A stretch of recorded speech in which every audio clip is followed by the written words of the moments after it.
살펴보았습니다. 하나님께서는 아담과 하와를 창조하신 후에 이러므로 남자가 부모를 떠나 사람이 부모를 떠나 아내와 합하여 둘이 한 몸을 이룰지로다 라고 말씀하셨습니다. 우리는 이 말씀이 단순히 그냥 두 남녀의 결혼이나 한 가정의 시작이 그런 것이 아니라 이것은 하나님께서 세우신 언약의 제도다라고 우리가 살펴보았습니다. 자, 그런데 사도 바울은 오늘 본문에서 창세기 2장 24절 그 말씀을 인용하면서 이 말씀이 바로 그리스도와 교회에 대하여 말한 것이다 라고 말합니다. 자, 이 결혼은 처음부터 그리스도와 교회를 가리킨 것이었다라고 그렇게 말하고 있는 것입니다. 마치 우리가 어떤 집을 이제 지어지기 전에 그 집이 이렇게 지어질 것이다. 모델하우스를 먼저 짓고 그것을 보여주지 않습니까? 자, 마치 그것처럼 하나님께서는 이 창세기의 결혼을 통해서 장차 오실 예수 그리스도를 미리 우리에게 보여주신 것입니다. 그렇기 때문에 오늘 본문의 이 중심은 남편도 아니고 아내도 아닙니다. 예수 그리스도시고 그리고 교회입니다. 즉 오늘 이 본문은 단순히 결혼 생활에 대한 조언 그런 말씀이 아니라 바로 복음의 깊은 신비를 말해주고 있는 구절입니다. 자, 그런데 오늘 이 본문을 읽기 전에 우리가 사실 정확히는 22절부터 33절까지인데요. 좀 길어서 29절부터 읽었습니다. 근데 22절부터지만 자, 22절을 읽기 전에 우리가 바로 앞에 있는 21절을 한번 보시면 21절에 그리스도를 경외함으로 피차 복종하라 라고 이야기를 합니다. 자, 이 한 구절, 이 말씀이 바로 오늘 본문을 읽기 전에 우리가 반드시 명심해야 될 구절입니다. 자, 많은 사람들이 21절만 읽습니다. 그러다 보니까 이 본문을 보면서 누가 더 위인가, 누가 더 많은 높은 권한을 가지고 있는가 이런 것에 관심을 두면서 읽습니다. 그러나 바울은 그렇게 이야기하지 않습니다. 전혀 다르게 이야기합니다. 그리스도를 경외함으로 라고 이야기합니다. 모든 관계의 출발점, 그것은 권리나 어떤 다른 것이 아니라 바로 그리스도다라는 겁니다. 우리가 배우자를 존중하는 이유는 배우자가 완벽해서가 아니라 내가 그리스도를 사랑하기 때문입니다. 내가 배우자를 섬기는 이유는 상대가 섬김받을 만하기 때문에가 아니라 그리스도께서 먼저 나를 섬겨 주셨기 때문입니다. 그렇기 때문에 부부관계도 교회 생활도 가정생활 또 직장 모든 우리가 부딪히는 모든 관계, 이 모든 관계는 바로 그리스도를 그 중심에 두어야 하고 바로 그때의 모든 관계가 건강해지는 것입니다. 자, 그러면서 이제 22절에서 아내들이여 자기 남편에게 복종하기를 주께 하듯 하라 라고 말합니다. 자, 오해하지 마십시오. 이 말은 남편이 더 가치 있고 남편이 더 높은 존재다 그렇게 말하고 있는 것이 아닙니다. 하나님 앞에서 우리는 다 하나님의 자녀입니다.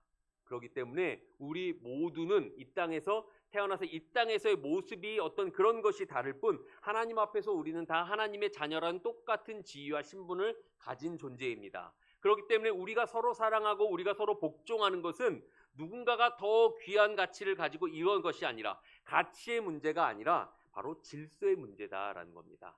하나님이 그렇게 질서를 세우셨기 때문에 우리가 그 질서를 따른 것이지 남자가 더 높고 위대하고 가치 있고 그래서 그렇게 복종하는 것이 아니다라는 것입니다. 삼위일체 하나님을 한번 생각해 보십시오. 성부 하나님께서 구원의 계획을 세우시고 성자 하나님 예수 그리스도께서 그 모든 계획을 다 이루시고 성취하셨습니다. 자, 예수 그리스도 성자 하나님이신 예수 그리스도께서 성부 하나님보다 못하시기 때문에 서열이 떨어지기 때문에 그렇게 복종하셨습니까?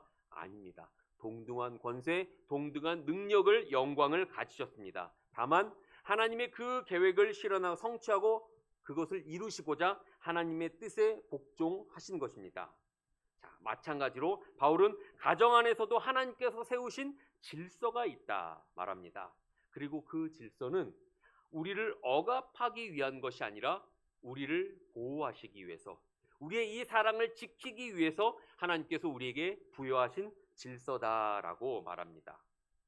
자, 남편들은 아내가 복종해야 된다. 이 말에 굉장히 집중하죠.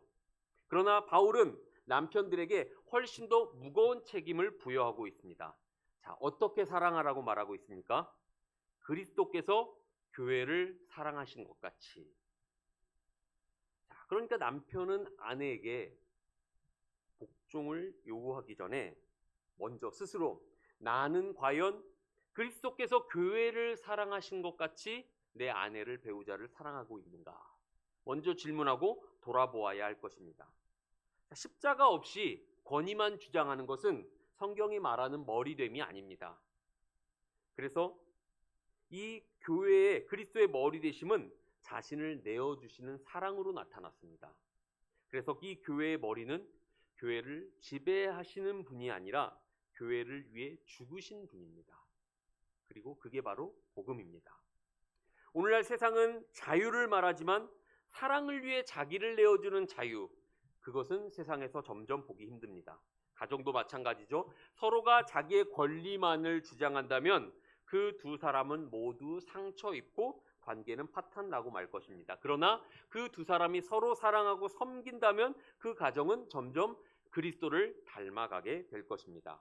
복음은 언제나 상대가 먼저 나를 사랑하면 내가 사랑하겠다가 아니라 그리스도께서 먼저 나를 사랑하셨다 에서 시작하기 때문입니다. 우리가 바로 그 사랑을 받은 사람들입니다. 그래서 우리의 모든 관계는 내가 먼저 받은 은혜에서 출발해야 하는 것입니다. 자, 그러면서 25절을 보시면 남편들아 아내 사랑하기를 그리스도께서 교회를 사랑하시고 그 교회를 위하여 자신을 주심같이 하라. 자, 바울은 남편에게 권리를 행사해라, 가정을 잘 다스려라 라고 하지 않습니다. 가장 먼저 말한 것은 바로 사랑입니다. 그런데 그 사랑의 기준이 있습니다. 그리스도께서 교회를 사랑하신 것 같이 그렇게 사랑하라. 자, 이 말씀을 우리가 결코 가볍게 보아서는 안 됩니다. 남편에게 요구되는 사랑의 기준은 세상의 사랑과 완전히 다릅니다. 세상의 사랑은 어떻습니까?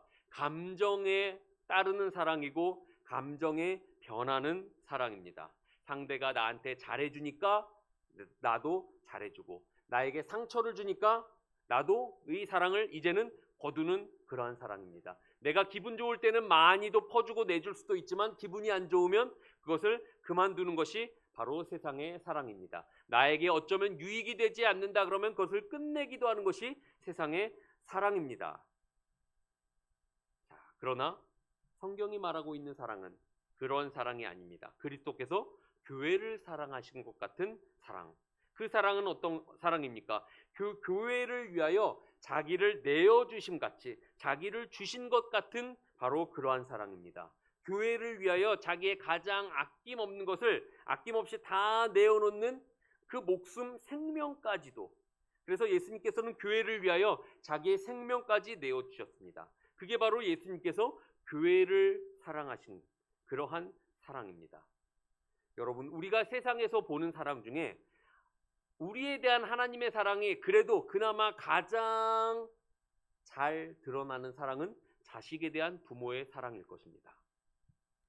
여러분, 부모된 자로서 자식에 대한 사랑 어떻습니까? 내가 조금 못 가져도, 내가 조금 못 먹어도 내 것을 내어주더라도 아까워하는 마음이 없으실 겁니다. 왜 그렇습니까? 내가 그 자녀를 정말로 사랑하기 때문입니다. 그렇기 때문에 나의 것을 내어주는 것이 조금도 전혀 아깝지 않습니다. 그러나 여러분이 본래 그러한 사람입니까? 그렇지 않죠. 그 외에 다른 사람에게 내어주는 것은 굉장히 아까울 것이고 계산기를 먼저 두드릴 것입니다. 그런데 내 자녀이기 때문에 그에게 주는 것이 조금도 아깝지 않습니다. 하나님께서 하나님이 자녀된 우리를 사랑하시는데 바로 그렇게 사랑하시고, 그래서 성자 하나님 예수 그리스도께서 바로 우리를 구원하기 위하여, 우리를 세워주시기 위하여 바로 그래서 자기의 모든 것을 다 내어주셨습니다. 자, 그런데 우리가 여기서 한 가지를 기억해야 합니다. 자, 우리가 무언가를 해냈기 때문에, 이만큼 해내서 자격 조건을 갖추었기 때문에, 내가 이만큼 했기 때문에 하나님께서 우리에게 그 사랑을 베풀어 주신 것이 아니었습니다. 하나님께서 우리에게 그 사랑을 베풀어 주실 때는 우리는 아직 죄인 되었을 때였고, 아직 경건하지 않을 때였고, 우리는 아직 원수 되었을 때였습니다. 그럼에도 불구하고 하나님께서 우리를 사랑하셔서 자기의 아들을 내어주셨고, 그리스도께서는 우리를 위하여 이 땅에 오셔서 자기의 피를 흘려주셨습니다. 예수 그리스도께서 우리를 그렇게 사랑하셨습니다. 세상은 자기가 사랑할 만한 사람을, 도움이 될 만한 사람을 그렇게 사랑하고 그에게 무언가를 주지만, 그러나 그리스도께서는 사랑할 수 없는, 절대로 사랑하면 안 되는, 오히려 원수를 갚고 심판해야 될 그 대상에게 자기를 내어주셨고, 그렇게 우리를 사랑해 주셨습니다. 우리가 그 사랑을 받을 자격이 있기 때문이 아니라 하나님이 단지 다만 우리를 사랑하셨기 때문입니다. 그래서 그 은혜가 우리에게 자기의 아들을 내어주심으로, 자기의 생명을 내어줌으로 우리에게 그렇게 나타났습니다. 자, 그렇게 하시는 이유가 뭘까요? 우리가 자녀이기 때문이기도 하지만 하나님께서 자기의 모든 것을 내어주시면서까지 우리를 사랑하시고 우리를 구원하신 이유는 26절과 7절에 나옵니다. 자, 이는 곧 물로 씻어 말씀으로 깨끗하게 하사 거룩하게 하시고 자기 앞에 영광스러운 교회로 세우사 티나 주름 잡힌 것이나 이런 것들이 없이 거룩하고 흠이 없게 하려 하심이라. 우리를 거룩하고 흠이 없게 하시려고 에베소서 1장 4절에도 바로 그러한 목적으로 우리를 만세전에, 영원전에 우리를 택하시고 부르셨다, 우리를 구원하셨다 말씀하시는데, 바로 우리를 구원하신 이유가 이 본문에서 다시 한번 우리를 거룩하고 흠이 없게 하시려고 우리를 택하시고 구원하셨다. 이렇게 바울은 십자가의 목적을 이렇게 설명하고 있습니다. 예수님께서 우리를 사랑하시는 이유는 우리를 그냥 위로하시기 위해서가 아닙니다. 우리를 거룩하게 하시기 위해서입니다. 거룩하게 하시기 위해서. 물로 씻어, 그러니까 세례를 포함한 모든 이런 것들을 통해서 우리의 모든 죄를 다 깨끗하게 씻어 주시기 위해서, 그리스도의 이 구속 사역의 말씀과 성령을 통해서 우리를 깨끗하고 거룩하게 하시기 위하여 우리를 택하셨고 우리를 구원하셨고, 그 구원을 위하여 자기의 모든 것을 다 내어 주셨습니다.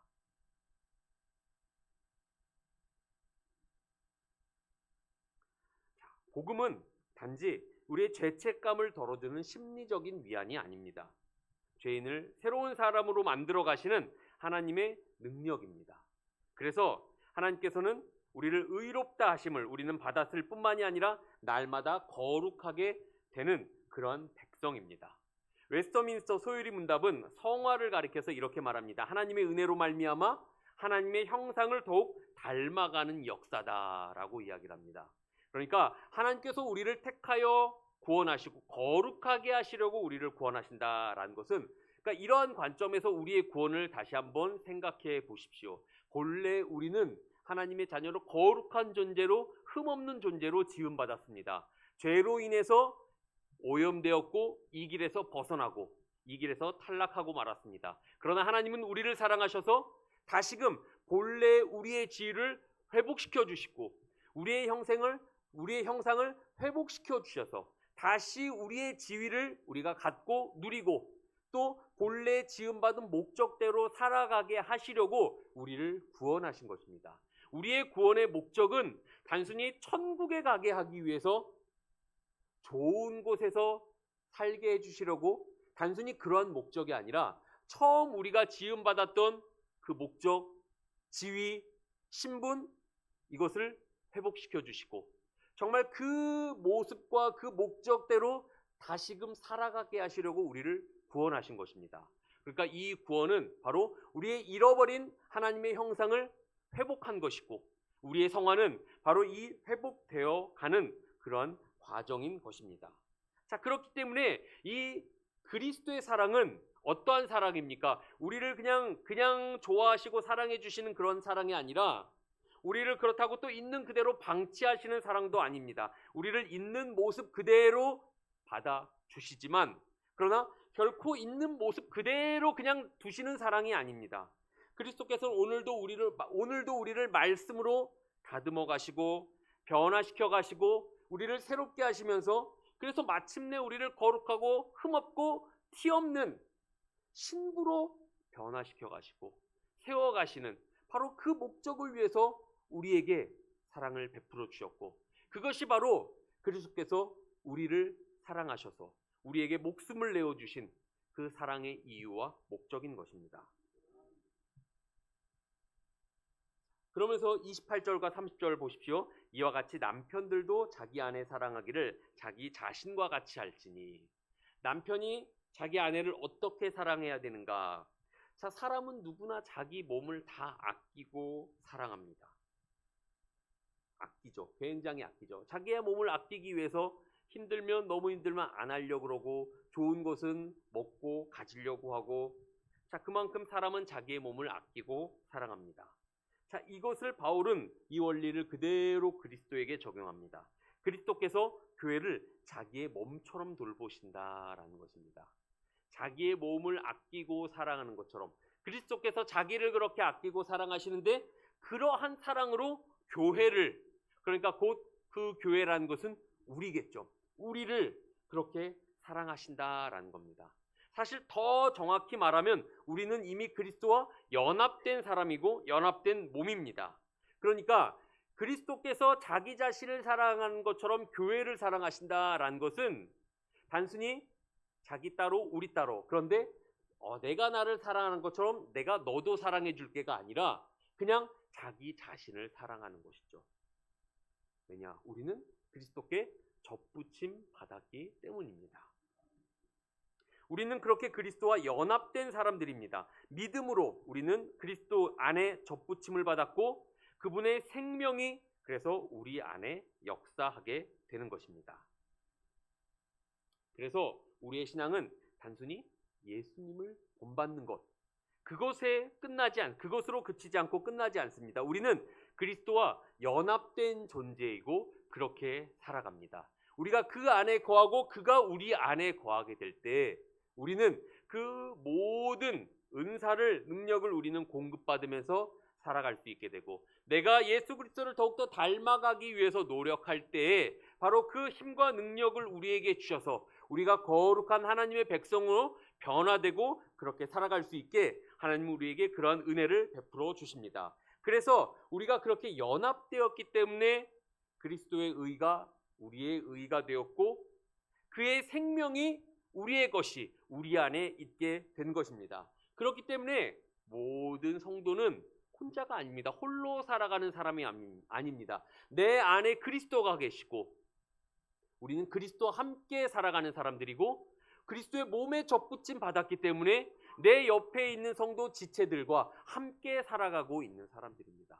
성도는 결코 그런 의미에서 혼자 살아가는 사람들이 아닙니다. 우리는 항상 머리 대신 그리스도와 연결되었고 또 그래서 어떻게 살아가야 합니까? 이 하나 된 것을 힘써 지키면서 살아가야 할 사람인 것입니다. 오늘날 우리는 사랑을 얼마나 쉽게 말하는 시대에 살고 있습니까? 그러나 성경이 말하는 사랑은 단순한 감정이 아니라 자기 희생입니다. 그리스도께서 우리를 위해 자기의 생명을 내어주셨습니다. 이 사랑을 받은 사람은 가정에서도 교회에서도 직장에서 세상에서도 그래서 먼저 사랑하고 섬기는 사람이 되어야 합니다. 남편은 권리보다 희생을 먼저 배우고 아내는 두려움보다 신뢰를 먼저 배우고 교회는 서로를 향한 사랑 안에서 그리스도를 드러내야 합니다. 그 이유는 딱 하나입니다. 우리가 이미 그 그리스도의 사랑을 받았기 때문입니다. 그 사랑을 받았기에 이제 우리가 그 사랑을 전하고 또한 실천하면서 살아가야 하는 것입니다. 자, 그러면서 이제 이 바울은 창세기 2장 24절의 말씀을 여기서 인용합니다. 그러므로 사람이 부모를 떠나 그의 아내와 합하여 그 둘이 한 몸이 될지니, 한 육체가 될지니. 이 말씀은 우리가 지난번에 살펴본 이 창세기 2장 24절의 말씀입니다. 하나님께서 에덴 동산에서 친히 결혼을 제정하셨습니다. 그러면서 하신 말씀입니다. 자, 이것은 하나님이 결혼을 제정하셨구나, 이렇게 끝나면 안 됩니다. 충분한 이해가 아닙니다. 왜냐하면 바울은 이 말씀을 인용한 직후에 어떻게 말합니까? 이렇게 선언합니다. 이 비밀이 크도다. 나는 그리스도와 교회에 대하여 말하노라. 이 결혼은 바로 그리스도와 교회를 가리키고 있는 것이다 라고 말을 하고 있습니다. 자, 그렇다면 바울이 말하는 이 큰 비밀은 무엇일까요?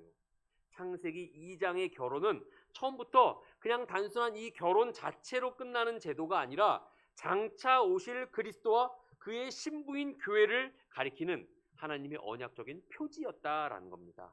아까 말씀드렸듯이 이 모델하우스처럼 아파트가 지어지기 전에 이 아파트는 이런 모습으로 지어질 것이다. 죄송합니다. 그러고 먼저 보여주는 그런 것처럼, 자, 이 결혼 역시 장차 마지막 날에 저 천국에서 있을 이 결혼의 이 모습을 이 땅에서 보여주는 그런 제도였다라는 겁니다. 다시 말하면 이 결혼은 복음을 설명하기 위해 하나님께서 창조 때부터 세우신 제도인 것입니다. 그렇기 때문에 우리는 이 결혼을 이해할 때 결코 복음을 떠나서 이 결혼을 이해하면 안 되는 것이고, 복음을 이해할 때도 이 결혼의 언약성을 우리가 반드시 기억해야 하는 것입니다. 인간의 결혼은 아름답지만 그러나 동시에 또한 연약합니다. 서로 사랑하니까, 그래서 같이 있고 싶어서 그래서 결혼합니다. 그렇게 사랑하면서 시작하지만 또 때로는 그 안에 있는 죄 때문에 서로 상처를 주기도 하고 싸우기도 하고, 그래서 그것 때문에 헤어지기도 합니다. 약속했지만 약속을 못 지키기도 하고, 그래서 그 기대가 실망으로 바뀌기도 합니다. 옛날 어른들 말로 하면은 손에 물 안 묻혀주겠다며 뭐 그런 거 있지 않습니까? 그런데 실제 살아보니까 그렇지 않은 모습들, 그런 모습 때문에 기대했지만 그 기대가 실망으로 바뀌기도 하고, 자, 인간의 이 죄악과 연약함 때문이고 인간이 타락했기 때문입니다. 그러나 성경은 인간의 이 불완전한 결혼을 넘어서 완전한 이 신랑이신 이 결혼 제도를 통해서 예수 그리스도를 우리에게 보여줍니다. 예수님은 자기의 신부를 결코 버리지 않으십니다. 자, 우리가 신실하기 때문에 붙드는 것이 아니라 예수 그리스도께서 신실하시기 때문에 우리를 붙드시는 것입니다. 자, 여기서 우리는 이 언약의 은혜를 다시 한번 볼 수 있습니다. 자, 에덴 동산에서 맺어졌던 이 행위 언약, 첫 번째 언약, 첫 아담은 실패했습니다. 그러나 이 은혜의 언약의 중보자이신 둘째 아담이신 예수 그리스도께서는 끝까지 순종하셨습니다. 그 결과 우리는 우리의 신실함이 아니라 그리스도의 신실하심 위에 우리는 서 있습니다. 웨스트민스터 신앙 고백은 이 성도의 견인을 말하면서 그건 바로 우리의 의지가 아니라 하나님의 변함없는 사랑과 그리스도의 중보 사역에 근거한 것이다 라고 말합니다. 그 사랑이야말로 가장 완전한 언약의 사랑입니다. 우리는 실패하기도 하고 넘어지기도 하지만 신랑 되신 그리스도께서 교회를 끝까지 붙드십니다. 자, 그분은 내가 너를 사랑했으니 이제 됐다, 그렇게만 말씀하지 않으십니다. 오히려 끝까지 사랑하시며, 그렇기 때문에 우리를 그에 합당한 신부로 만드시기 위해 그래서 우리를 거룩하게 하시고, 그것을 위해서 날마다 우리를 새롭게 그리고 변화시켜 가시며, 그래서 마지막 날에는 우리를 영화롭게 해 주십니다. 이게 바로 복음입니다. 그래서 지금 우리 교회는 바로 우리는 지금 신부로 준비되어 가고 있는 과정입니다. 26절, 7절을 다시 한번 생각해 보십시오. 그리스도께서는 교회를 깨끗하게 하시고 영광스러운 교회로 세우기를 원하십니다. 이게 현재 진행되고 있는 것입니다. 우리는 이미 구원받았지만 또 지금 구원받았지만 그러나 거룩하게 되어가는 그 길을 걸어가고 있습니다. 마치 결혼을 앞둔 신부가 그 결혼을 준비하고 있듯이 교회는 말씀과 성령 안에서 그 날을 준비하고 있습니다. 그렇기 때문에 성화는 의무만이 아니라 우리의 소망이기도 한 것입니다. 하나님께서 시작하신 일을 끝까지 반드시 이루실 것입니다. 우리의 변화는 우리의 힘만으로 이루어지는 그런 것이 아니라 신랑 되신 그리스도께서 자기의 합당하게 신부를 아름답게 빚어가시는 은혜의 역사인 것입니다. 하나님께서는 인간을 창조하시고 그래서 이 결혼을 제정하셨습니다. 성경의 첫 부분에 이 결혼이 등장합니다. 그리고 성경의 마지막 부분에 또 하나의 결혼이 등장합니다. 요한계시록 19장 7절을 보시면 어린 양의 혼인계약이 이르렀고 그의 아내가 자신을 준비하였으므로 라고 이야기합니다. 성경의 역사는 결국 신랑과 신부의 결혼 이야기입니다. 더 정확히 말하면 교회는 바로 이 에덴 동산에서 이 시작된 언약은 새하늘과 새 땅에서 그래서 완성되는 것입니다. 그날에는 더 이상 죄도 없고 눈물도 없고 죽음도 없습니다. 신랑 되신 그리스도와 신부된 교회가 영원히 함께하는 완전한 교제가 이루어질 것입니다. 그렇기 때문에 오늘 우리의 이 결혼은 바로 그 영혼을 가리키고 있는 표지인 것입니다. 우리의 이 결혼 그리고 가정은 영원하지 않습니다. 예수님께서도 부활 이후에는 장가가고 시집가는 일이 없다라고 말씀하셨습니다. 왜 그렇습니까? 우리의 이 결혼은 장차 그 하늘나라에 있을 혼인잔치에 대한 모형이기 때문입니다. 집이 다 지어지면 모델하우스가 더 이상 필요 없고 그것이 해체되듯이 우리의 이 결혼도 그렇기 때문에 저 천국에서는 더 이상 우리는 장가가고 시집가는 일이 없게 되는 것입니다. 더 이상 이 땅에서의 결혼과 같은 그런 결혼이 의미가 없게 되는 것이죠. 그러나 그날에는 모든 성도가 하나님의 장막이 사람들과 함께 있다라고 노래하게 될 것입니다. 그렇기 때문에 이 결혼한 성도는 우리는 바로 우리의 가정을 통해서 이 복음을 드러내야 합니다. 서로 사랑하고 용서하고 그리스도께서 교회를 사랑하신 사랑을 우리의 가정에서 실천하며 그 사랑을 우리가 세상 가운데 나타내 보여야 하는 것입니다. 그렇다면 결혼 안 한 나는 또 좀 죄송합니다. 먼저 자기의 배우자를 떠내보낸 사람은 이 말씀과 상관이 없는가? 그렇지 않습니다. 계속해서 말씀드렸듯이 이것은 그것을 위한 모형이고 표지인 것입니다. 결국 이 모든 것은 우리의 궁극적인 소망은 이 땅의 관계가 아니라 그리스도와의 영원한 연합에 있는 것입니다. 그것을 위해서 이 땅에서 보여주는 표지에 불과한 것이기 때문에 이것은 결혼 유무에 상관없이 배우자의 유무와 상관없이 우리 모두가 다 지켜야 하고 실천해야 될 바로 그러한 것들입니다.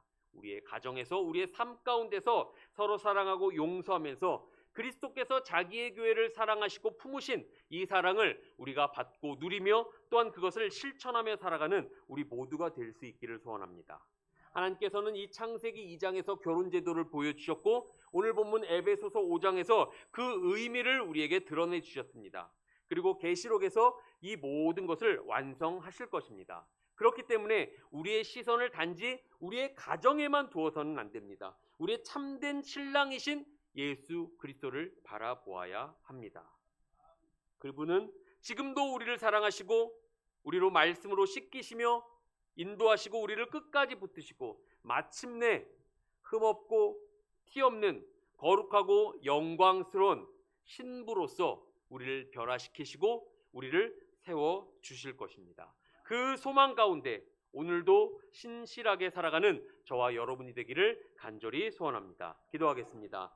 좋으신 하나님 아버지 감사합니다. 주님, 우리를 저 영원한 천국에서 그리스도의 신부로 삼아주시기 위하여 우리를 사랑하셔서 우리에게 모든 것을 내어주신 그 그리스도의 사랑을 저희들이 늘 기억하며 그 죄사함과 용서를 기억하며 주님 저희들이 가정에서 이 땅에서 살아가면서 그 용서와 사랑을 실천하며 살아가게 하여 주시옵소서. 우리의 가정이 저 천국과 같은 곳이 되게 하여 주시고 우리의 삶이 그 천국을 누리는 삶의 현장이 되게 하여 주시고 저 하늘에 영원한 소망을 두며 주님 오늘 하루도 더욱더 그리스도께만 소망을 두며 그리스도를 닮아가기를 힘쓰며 그리스도의 신부로서 단장해 나가는 저희들의 삶이 되게 하여 주시옵소서. 예수님의 이름으로 기도합니다. 아멘.